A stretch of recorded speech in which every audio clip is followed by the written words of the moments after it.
नमस्कार मित्रांनो शेतकऱ्यांसाठी एक मोठी आनंदाची बातमी आहे. मित्रांनो, आता थेट 34 जिल्ह्यातील शेतकऱ्यांच्या खात्यामध्ये पैसे जमा होणार आहेत. तर मित्रांनो, आता ही शेतकऱ्यांसाठी एक मोठी आनंदाची बातमी आहे. मित्रांनो, नागपूर विभागातील 50,194 बाधित शेतकऱ्यांसाठी 34,91,63,00,000 रुपयांचा, तर अमरावती जिल्ह्यामध्ये 54,729 शेतकऱ्यांना 66,19,00,000 रुपये निधी मंजूर करण्यात आला आहे. तर मित्रांनो, हा निधी लवकर शेतकऱ्यांच्या खात्यामध्ये जमा होणार आहे. तर मित्रांनो, यासाठी कोणते शेतकरी पात्र आहेत याची संपूर्ण माहिती आज आपण या व्हिडिओमध्ये पाहणार आहोत. मित्रांनो, व्हिडिओ शेवटपर्यंत पहा. मित्रांनो, चॅनलवरती नवीन असाल तर व्हिडिओला लाईक करा आणि चॅनलला सबस्क्राईब करा.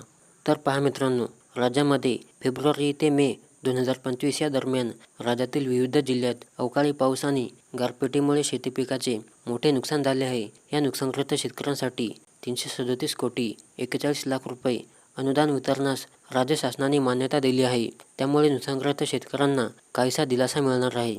राज्य सरकारने एकूण 34 जिल्ह्यातील 3,98,703 बाधित शेतकऱ्यांना अनुदान देण्याचा निर्णय घेतलेला आहे. यामध्ये छत्रपती संभाजीनगर, परभणी, लातूर, हिंगोली, नांदेड, बीड, धाराशिव, जालना या जिल्ह्यांसह पुणे, सातारा, सांगली, सोलापूर, कोल्हापूर, नाशिक, धुळे, नंदुरबार, जळगाव, अहिल्यानगर, सिंधुदुर्ग, ठाणे, पालघर, रायगड, रत्नागिरी, सिंधुदुर्ग, अमरावती, अकोला, यवतमाळ, बुलढाणा, वाशिम, वर्धा, गोंदिया, गडचिरोली, चंद्रपूर अशा या 34 जिल्ह्यांचा समावेश आहे. नागपूर विभागातील 50,194 बाधित शेतकऱ्यांसाठी 34,91,63,00,000 रुपयांचा, तर अमरावती जिल्ह्यातील 54,729 शेतकऱ्यांचा 66,19,00,000 रुपये निधी मंजूर करण्यात आला आहे. तसेच छत्रपती संभाजीनगर जिल्ह्यातील 67,000 शेतकऱ्यांसाठी 59,98,00,000 रुपयांचा निधी मंजूर केला आहे.